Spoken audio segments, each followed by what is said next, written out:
اور تبدیل کرنے کی وجہ بھی سمجھ آ گئی اب.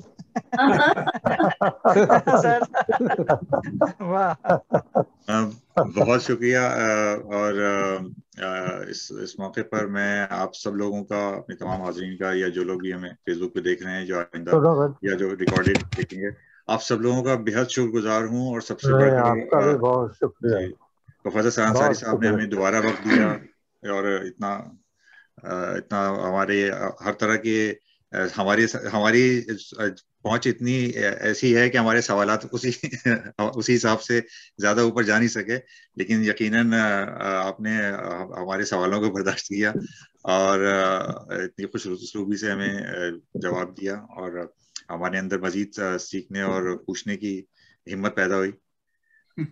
تو بہت شکریہ جناب. میں ایک دفعہ پھر آپ سب حاضرین محفل کا شکریہ ادا کروں گا کہ آپ لوگ ہمارے ساتھ رہے, اپنے محفل کو رونق بخشی, اور ہم انشاءاللہ ایک دفعہ آئندہ پھر ارباب قلم کینیڈا کے تحت کسی اور موضوع پر کوئی اور پروگرام لے کر حاضر ہوں گے. آپ لوگوں کے سوالات ہوں گے, اور ہمارے جو بزرگ ہیں سہران انصاری صاحب اور ان جیسے اور دوسرے جو بزرگ ہیں, وہ لوگ ہم ان سے سوالات کریں گے اور ان کی پیاس بجھائیں گے. تو آپ سب لوگوں کا بہت شکریہ. اور سہر صاحب ایک دفعہ پھر بہت شکریہ آپ کا. شکریہ. خدا حافظ. آپ کی پوری ٹیم کو بہت بہت مبارک ہو. ہم نے بہت سیکھا آج. بہت شکریہ عادل بھائی. بہت سیکھا. خدا حافظ.